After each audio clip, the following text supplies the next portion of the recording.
confident. And okay, Longzhu have the same read I do. I thought it would just be a Kalista ban, so that part I was mistaken on. But they do not want to allow Faker the lane pressure of the LeBlanc that hasn't yet been a big pick in Korea, but is very strong into certain champions like the Taliyah. It can carry through mid games. It's so massive as a pick that it is being banned in NA very frequently. It gets through here. And speaking of what gets through, Longzhu just takes so much power on the red side in exchange for getting Peanut his second Elise of the season. He's a great Elise, but you know when you're out of meta, when in the Cinder Hulk meta, you have to rush for Elise first pick just to allow Peanut a good matchup. Yeah. I mean, he was the one, started the Proto Belt Elise, going very aggressive with that pick, so could see him just go back to that style. But the problem is, that's a Kog'Maw now. You look at your picks and you're like, okay, well, Kog'Maw is good against the Kalista. That's an option you can go. A lot of teams, when they see Kalista first pick, will go into a protect the Kog'Maw comp. But then the Elise sticks out as a sore thumb. Sure, she can be a bit of a bridging point, get 4 kills in the early game, and allow your lanes to have pressure. But usually you want a Gragas with the Kog'Maw. We even saw Skarner with the Kog'Maw of all things from KT. You usually want some sort of displacement tank to buy space for the Kog'Maw. So already there's a disconnect between the two. And speaking of Gragas, after a fantastic Gragas game, why not go for it again? And Longzhu already have 3 of the same picks. I'm worried, Achilles, because they can't get 5, but they can get pretty close to the same picks as Game 1. I'm sure everybody watching and trying to cheer for SKT at this moment is getting a little bit worried here.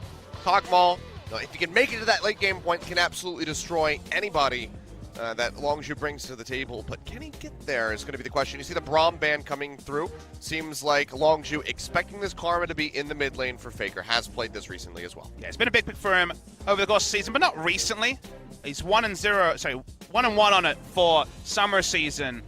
It honestly hasn't been a big pick in either role. I guess Crown has been playing it pretty frequently, but has been a pick in 2017 that Faker has enjoyed. A lot of engaged supports being banned. They want to get relative safety for their Kog'Maw, but you got to say Gragas already, and the Weaver's Wall to some extent, are things that Kog'Maw are going to be frustrated about. Fate's Call is another gap closer. Kalista Alistar is available for Longzhu if they want it, and it's a big pick. So will we actually see an Alistar ban from SKT? Well, they already banned the Rakan. So could just go ahead, double down with the supports. And it's going to be Jax yet again showing a lot of respect to Khan in that top lane. And also just keeping it out of the hands of Vantara. So in this scenario, Longzhu finds themselves in a similar spot as SKT, where they can either blind pick a laner or blind pick support. Will Longzhu look for just a support line? They could just take Alistar here. You have the Kalista for a safe laning phase, or they could go somewhere else, and they're going to counterpick support again. Maybe they want a bit more safety if they're going to take an engaged melee support. So Camille will be the blind pick top laner, about the strongest of split pushes available, with the Jace and the Jax banned away. Yeah, I mean, we saw this banned away by SKT in Game 1, so did not want that into the hands of Khan, but this time around we'll be able to get that Camille, which means that he's going to have that lock-on going up against this Kog'Maw, can just go ahead, keep him trapped into that ultimatum, and try to allow for the rest of the team to follow up and take him down. Old counterpick of the Renekton into Camille. Now, Camille can snowball on Renekton. We've seen Smeb do that a couple of times. So, imagine that a lot of the attention from Kaz is going to be topside. Lulu, Kog'Maw, Karma as a duo makes sense, but it is a return to probably Lulu's support. Could still be Lulu mid lane, I guess. Outside chance. That flex comes in, and there's a Blitzcrank. Okay, they see a squishy support and a squishy Kog'Maw. Honestly, even Elise is a good grab target. Everyone except Renekton is grabbable, and Gorilla, for the first time in a very long time, will be running the Blitzcrank. All right, I mean, we already saw some pretty good accuracy there with the death sentences on that Thresh in Game 1, so now we'll have the Blitzcrank to come through, so very excited to see Gorilla pick this one up. It's been a major pick, also here in LCK, but, in the West as well, has been making a massive resurgence as a support, and going into the hands of Gorilla, one of the best that we have, is going to be quite a treat, Papa And Smithy. it's actually, as far as I can tell, his first career game on Blitzcrank. He's played 441 games in Korea, no games of Blitzcrank, so big time to make a debut for a pick that's always been around the edge of the meta. He wasn't around in the Mad Life days right back in Season 1, Season 2. He's going to be jumping on the Blitzcrank. I thought it would be his favorite Alistar, but this is a treat to see. All right, well, just showing us something new, perhaps in their game to close out against SK Telecom T1. NHřejT have that momentum. We'll see if SKT can break it, finally find themselves a win. SKT, they don't want to go to Hook City, but Gorilla is inviting them. He's taking them there, I think against their will. But we'll see what happens. We'll see if he can deliver with this pick. Because like you said, first time in his career to bring this one out. Doesn't want it to be a flop. Wants to have a massive amount of success and just shut out SKT with another 2-0 loss. Lots of hype about their Achilles. They get into game very shortly, but Kalista Blitz. Think of the hook length. You can pull off some fun tricks with those two. I mean, this is the Ballista composition that we've seen. You have some very dirty plays when you couple that Fate's Call in, really drag people in underneath that turret. Let's go ahead, load up for game 2.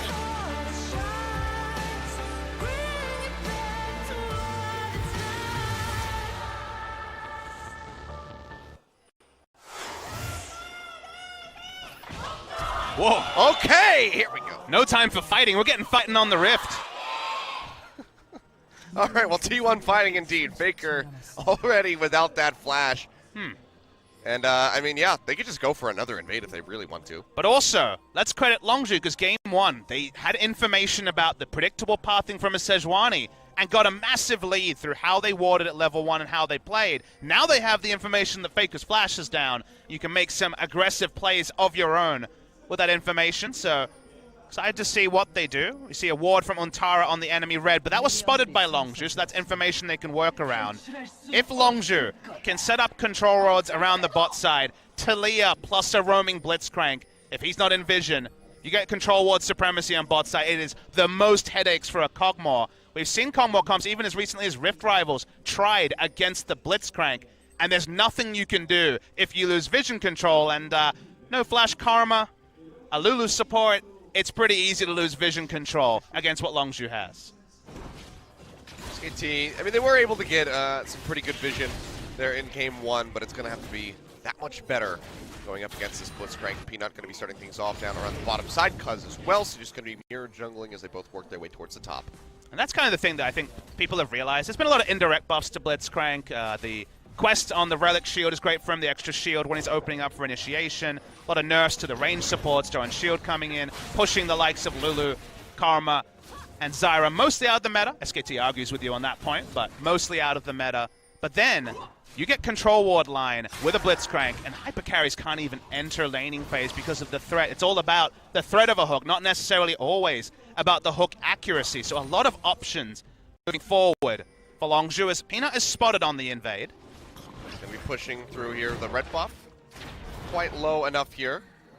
This is taking a little bit of damage. Peanut looking to walk through, but actually, does he just... He's juggling the aggro quite smartly there. They expect him to be there as bot lane. Prey going low, but not feeling enough pressure to go ahead and pop out the heal or the flash. I'm surprised he was able to keep it leashed in that brush. Wow, okay. Nicely done by Cuz. Now going to be walking over. Will find these Krugs and going now, down. Camille's actually closer to react here. Khan coming over the wall will dodge out on that hook shot. Drops back in.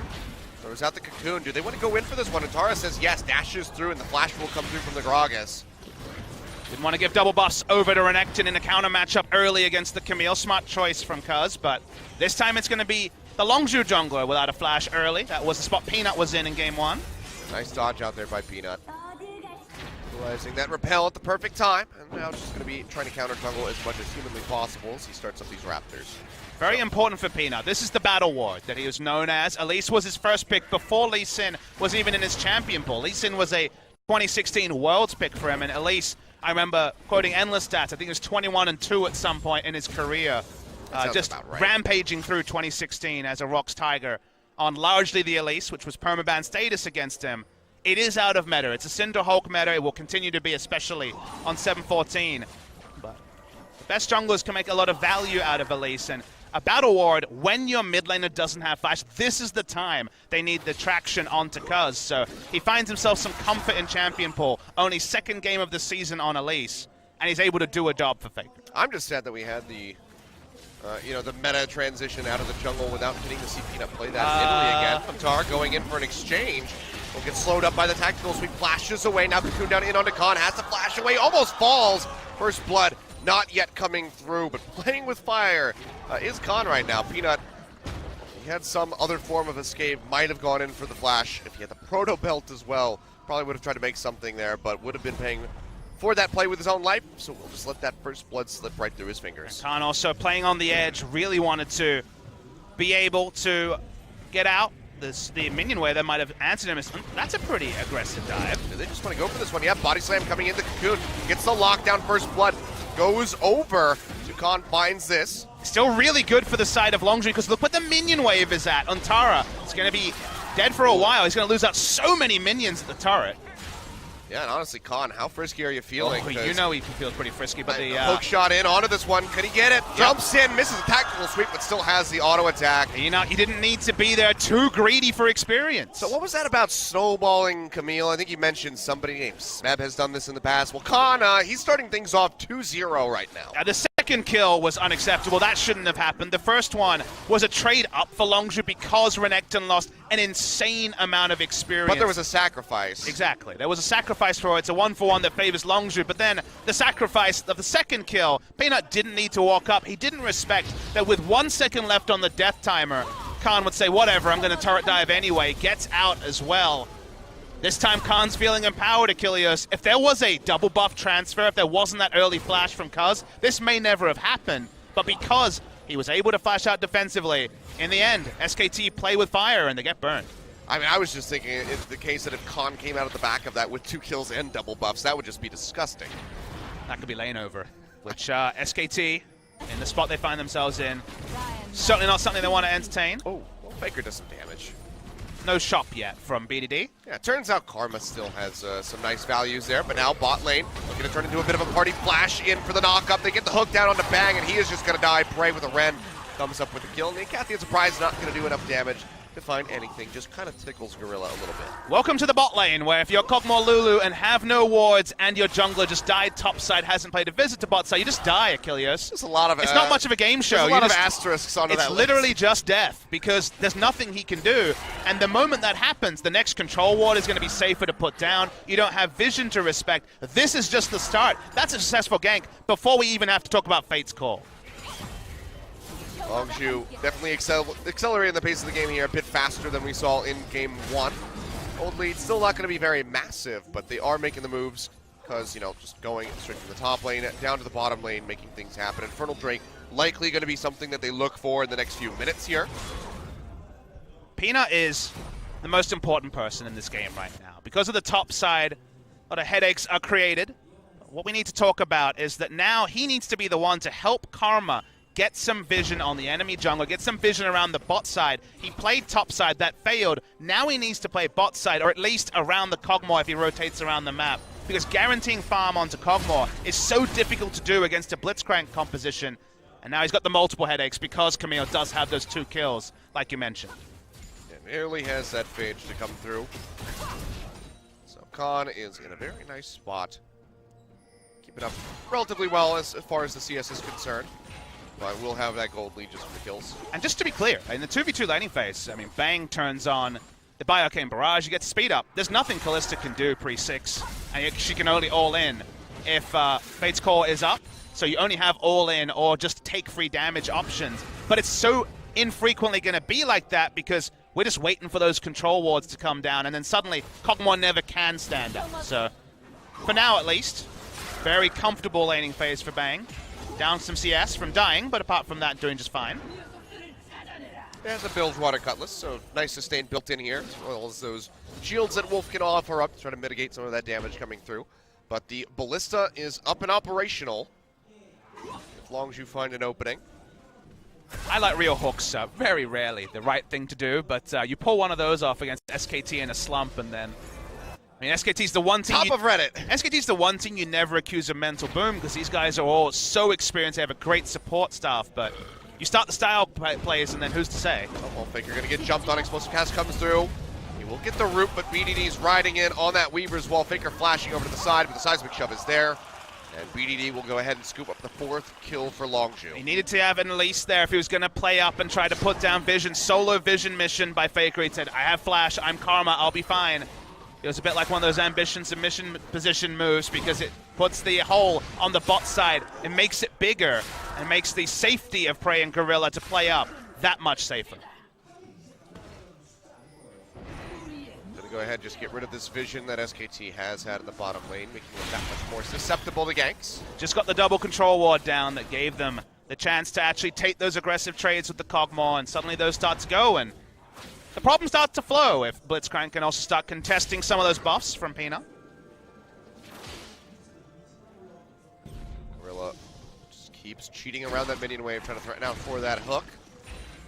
Land it. I gotta admit, Kilios, while we have a moment, it does feel a bit like I'm watching an art film every time I watch SKT now, and that's not actually a compliment or a comment on their play. I just have to keep wondering, what does this mean? Like, it's the greater meaning, right, of what does this mean in the scope of Worlds, in the scope of the history of SKT as a dominant organization. 1, 2, 3 losses, you're like, well, you know, this could be a blip, but it goes on longer, and you start making those very those very airy comments. You feel like you're talking about wine or something. So because what is the social commentary in SK Telecom's play than Papa Smithy? I don't know. Is TSM now better than SKT? It's been talked about in Twitch chat every stream forever. Oh no, what you have just opened a floodgate, my friend. I'm saying about the what-ifs. I'm not making a comment on my point. I'm talking about the what-ifs. All right. Well, the what-ifs get louder every time SKT loses a game. There you go. Papa Smithy, that's part of his ranking for Worlds in 2017. If I have to put it to paper, I just choose SKT and I smile. All right, Cuz still alone. Get jumped on. Yeah, it takes a lot of damage. The tether will not connect here from the side of Faker, but Wolf arrives. And he's got the lockdown, but the hook from Gorilla comes over the wall to get the silence, but the Wild Growth does still come through. BDD getting Polymorph, trying to push in. Uses the cleanse to try to chase this one in, but the threaded volley is just nipping at the heels of Wolf. He will make it out of there with his life. Second time Cuz been a bit too aggressive. This time no counter kill comes through. Does deny Kog'Maw. Bit of CS at the lane as Blitzcrank can just walk back in, and Lulu had to make the back. This is the bigger problem though, Achilles. The Renekton counter matchup. Looking less and less like that as the items rain in for Khan. Still is behind considerably as far as the CS is concerned, but if he can get that all in, just find a kill, turn that one around for himself. He'd like a turret to play under as well. BDD, Flash Forward does not have that cleanse. He takes way too much damage. Tether will connect and he will fall as Peanut finds that kill. Khan still coming through with the TP, will be completed by Untara as well. Tries to get the Hextech ultimatum. Won't be able to get so as that Repel denies it, but they still are able to take down Peanut. The explosive cast from Cuz, scooping that one up. Actually able to cancel the Hextech ultimatum. Wasn't even used in that particular fight. Attempted to be used, but was cancelled by the animation. Cuz, as you mentioned, snipes away with the cask, so they get the trade kill anyway. This would be a nice prize in the back end, but it's Kalista once again. Keep leaving up Kalista. They keep playing around with leaving this pick open. It'll be 0-4 against Kalista since Rift Rivals if they go down in this game. So, yeah, I mean, if somebody wants to go ahead and make that Wheel of Fortune image, ban Kalista. Might be a good idea to show that one over to SKT if they lose this game. But I just wish that I had the full information. I wish, to continue with my art film analogy, I knew I want to be the fly on the wall, because it's not just one person. It's not just Koma saying, nah, Kalista's bad, guys, don't pick it. He's going to definitely defer to his veterans in the bot lane about how to play around Kalista, strategies around Kalista. And clearly, as a unit, they're deciding that this is a pick they can leave open, and yet the evidence points to the contrary. So to understand, in game one we knew why, right? They understood the game gets to a point. If we're solid in our macro, Sejuani, unkillable tanks with Galio, we can deal with the Kalista and late game team fights. It just never got there because Longzhu were better at snowballing than SKT were able at containing. In this game, they leave it open, and it's a very good answer, and it gave them so many options for support. We see Gorilla for the first time in his career in the pro scene roll the dice on the Blitzcrank. It fits the situation perfectly, and again you start to wonder about the decision to keep leaving open the Kalista. It's just weird stuff from SKT, but at least the gold lead is going to be very, very close, if not just basically non-existent here so far, despite the majority of the kills being in favor of Longzhu. No turrets have fallen yet, so the gold lead hasn't really been given too much room to grow. See, Untara basically making up for the deficit that Bang finds himself in that bottom lane, so just helping to keep things very tight.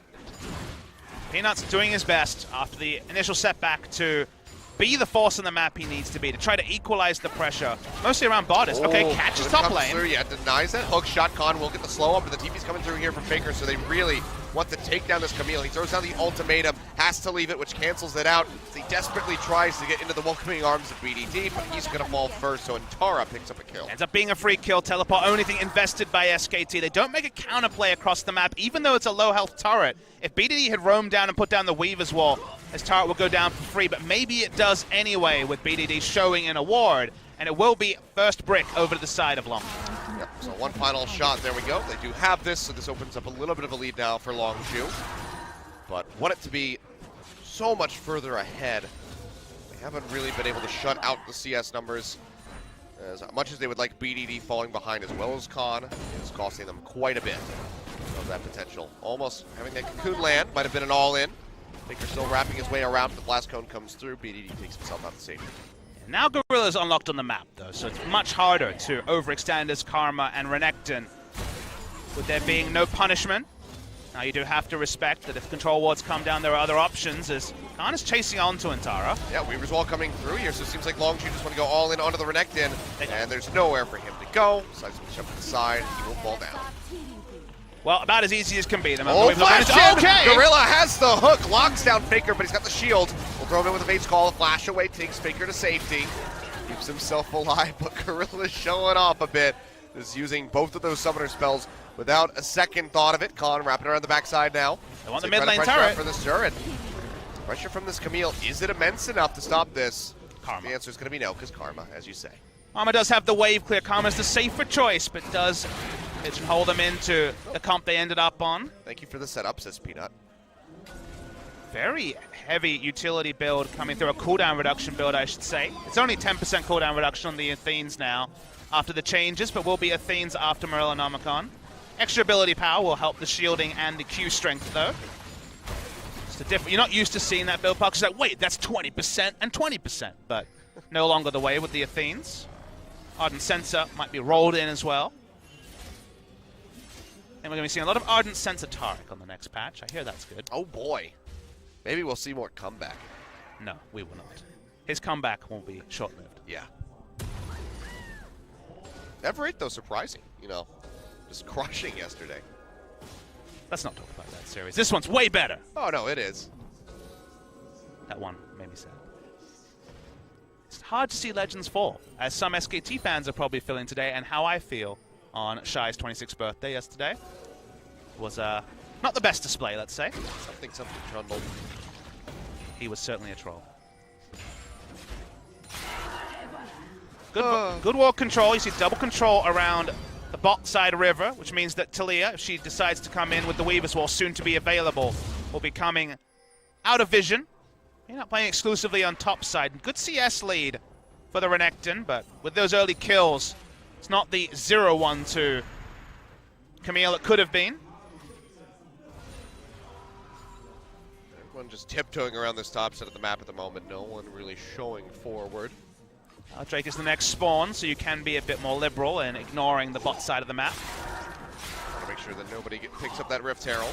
What I want to see from SKT as the game goes on is, we talked about the solo vision contest mission, as we see NHÄT entering the mid lane. This might actually finally be the mid lane turret going down. Yeah, Faker's not there to offer up the wave clear, so this will just fall. Picks up their second turret. 2,000 gold lead over to them, so nothing too massive, nothing that's unrecoverable by SK Telecom, but they are slipping behind yet again. Just to finish the point, what I want to see from SKT is if they do try to contest vision, which inevitably you have to at some point in the game, they cannot do it as one. They tried it with just KêNH. They need to be smarter at contesting vision, because everywhere they can't go, i.e. everywhere controlled by a control ward from the side of NHÄT, could be a Blitzcrank, could be instant death. So you have to, as a team, play the vision game more so than ever with the Blitzcrank on the map. It's good to see. 4 members down. They get rid of the control ward as the Drake spawns. Ready to push through, but fighting over the Cloud Drake for either of these teams doesn't really seem like an objective that they would like to go for. Will be started up by NHÄT. This could allow for a fast track onto that turn by SKT. But Telecom, but instead they do want to go for the Hooks fight. down. The hook from Gorilla does whiff. Doesn't find anything. Ren stacks coming through here for Frey, so you would have to expect NHÄT to be able to pick this one up, but it's going to be the ensuing fight. Already cast there. Throws it out, doesn't find anything, and it seems like both of them might go their separate ways. There's a massive wave built up here in the bottom side of the map that SKT does have to respond to. SKT does kind of lose in multiple different ways because they don't contest. Camille gets free farm in mid and the wave is pushed in, so because they make no decision, the indecision is pretty heavily punished. 19 minutes 20, so Rift Herald is still on the map. Could be a very late take, but SKT are going to walk up. Just don't think it would happen fast enough here for the side of Longshu. So they will just go ahead and spend some gold.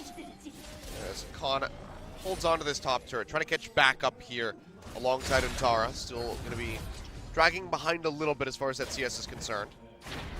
But 17, and with the 2 kills, honestly, it's pretty much gold parity on the side Oh, yeah. of NHÄT. Sorry, from the side of KêNH, I should say. So he wants to be ahead even more. NHÄT certainly does, but KêNH is pretty happy with his spot. 2 items complete. You're going to play the side lanes, but it's much more easy for them to play the side lanes when they have the turret advantage and also the Blitzcrank compared to SKT, where every time Karma enters bot lane, they can't really invade to contest vision, and then you just wonder, wait, where's the Blitzcrank at? Potential headaches it might cause. We have that information. He's top lane. Could be giving NHÄT some pain here in the near future. Taliyah is bot lane with no teleport, of course, and the Weaver's Wall is not going to help if there's a 5v5 in top side. It's now the juggle of playing up and trying to get the most, but also respecting the collapse potential from SKT. Oh yeah, that double control brush right there. Fat money going over to Cuz. The most controlled. Now you really can't see anything. All right, well, BDD is already gone ahead, wrapped around, knows that he drew enough pressure for somebody to have to answer that wave, so NHÄT has swapped down to the bottom side of the map, and Longshu just want to go ahead and open up, try to find this one. Flash forward yet again, Gorilla does find the hook. Bates call already prepped just to keep Faker locked down, ensure that he cannot use that flash at all. Peanut will be able to make it over the wall with his own, takes quite a bit of damage from BDD on the exit, but that will be this final outer turret going over to Longshu as they just keep up the pressure. I mean, Longshu's just playing as a team. The 5-man roam, the 4-man roam is so on point, and SKT, they rely on, okay, I've got a champion with great wave clear that'll stop it going down on this wave, but they have the extra initiation, they have the earlier grouping. Kalista makes grouping so easy. Often AD carries wanted to stay bot lane, farm up, where's my 3 items? But when you have the Fate's Call, you know you'll make the play with the Blitzcrank, whether the hook hits or whether the hook misses. They continue to snowball. 2 items there for Kalista, who just wants to speed up the pace of the game and stay strongest. And for now, at least, SKT will get a lot of damage on the bot lane turret, but that's about it. And he's getting pinched on here. Cuz does have that explosive cask ready to go. He can try to lock down NHÄT, gets the body slam off, slows him up, knocks him back, and well, there's 2 other members here.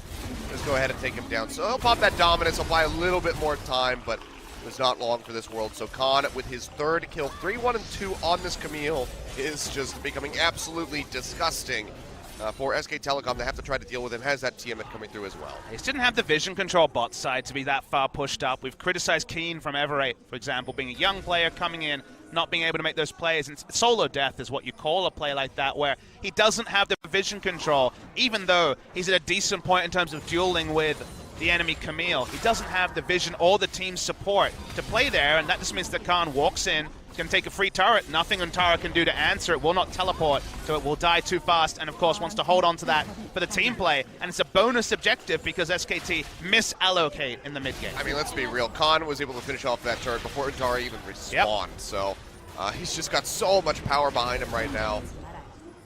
And Longshu are looking very good. It's simple macro. In position to go ahead and close this one out. Gorilla sitting in the brush, now pushing forward. Would have to try to bend the hook around those spiderlings, which seems a bit difficult. Doesn't have his flash available at the moment. So it's just pressuring SK Telecom out of their own jungle at the moment. Now Bang will flash away, gets himself over the wall as well. So decent positioning now for him as Peanut gets popped over with a seismic shove. The cooldown trade, though, Achilles, does mean that Bang's flash is now down, and even Lulu, she's only level 9, not going to be doing the most in order to keep little Cogmore alive. Cogmore.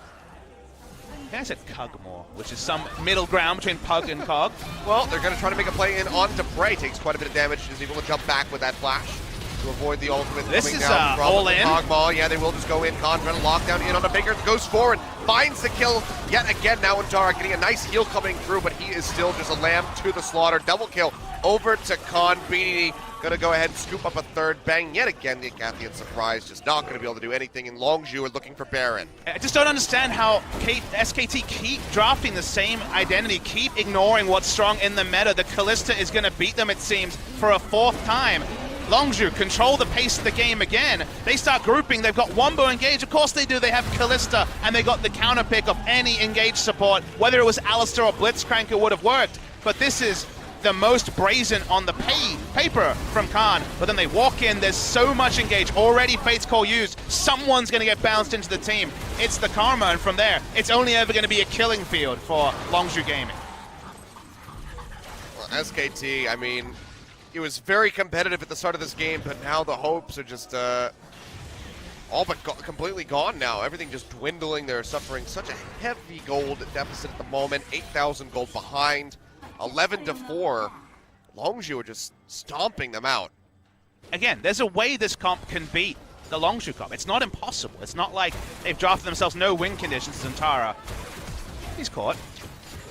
Well, they do have a TP. Threatened out by Faker, but they just get a free flash, they get a teleport taken away, so Longzhu with that pressure still come out on top no matter what. But what I want the viewers at home to understand is that, sure, they walked up, they killed 4 people. It's easy to say, well, that was the mistake. But the mistake was before. The mistake was bot lane with Untara, pushing up without vision, losing a free inner turret that gives them all the extra control around bot side. That was the mistake that can't be repeatable if you're going to try to outscale, because it's about losing the minimum. Instead, they were pushing up. Untara was going to get trade, nothing more as Banks caught. Yeah, he's just going to get popped right into there. He goes down. BDD not able to kill because he does scoop this one up for himself. Banshee's Veil going to eat that passive from the Cogmaw, and it's just turrets falling around the map as Longzhu just have the full court press going.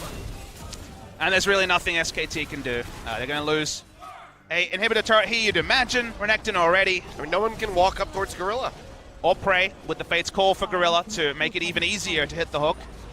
We were talking about Hook City when you have control wards. They're doing it in front of them, in front of the base at 26 minutes. I mean, this is such a swift game here for Longzhu. Still not over yet, but you'd expect that this one's probably going to be ending in the next 5 minutes or so. Perhaps, unless SKT can put on one hell of a defense as they lose their second inhibitor.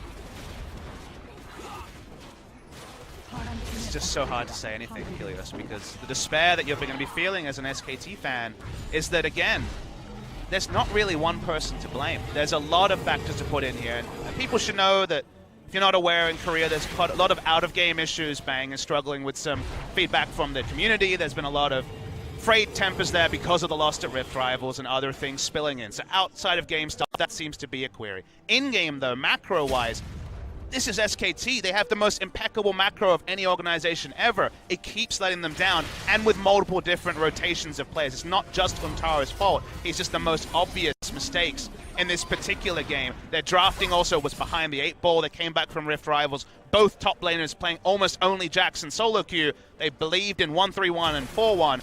That was not working for them. They've gone back to team fighting against Jin Air, and today that's not working for them. When it comes to drafting, the focus on Lulu and Zyra, that can be criticized. That's not just Koma's decision. There's everywhere across the board question marks, and we can't know everything, but the end result is what we see. And the end result is Longzhu looking for a 2-0. I mean, it seems like they're going to have this one. The Weaver's Wall just to cut off SK Telecom. They have to worry about these super creeps that are piling into the base anyway. Third inhibitor will go down. And Longzhu are looking for a pre-30-minute victory, a 2-0 victory over SKT, and that'll hand them their 4th in a row. They're 13,000 gold up, so they got initiation. Doesn't matter if a hook misses. They're looking to close the game. Would take something incredible from SKT to stop it happening now. I mean, before you would expect, this is the team that does have that X factor that could turn something around, but just hasn't been looking that way as of late, so seems like they still will just be suffering another loss. KêNH looking for that hook shot, not going to find it. The hook from Gorilla also not going to connect. But there's a lot of damage to Bang. He gets knocked out. The body slammed forward as they try to get the lockdown, but instead they're able to turn this one around onto Gus. Nearly falls, but it's still going to be Untara, the one getting traded as Agragas stays alive on the backside. So much damage coming through for Longzhu as they seek to finish this game. The last Nexus start getting ready to go down, and nobody from Longzhu has died. And 29 minutes just about here on the clock as Peanut desperately tries to go forward, tries to get something to trade back, tries to put another kill on the board for the team at least to help their KDA, is unable to do so. The Nexus will go down 20.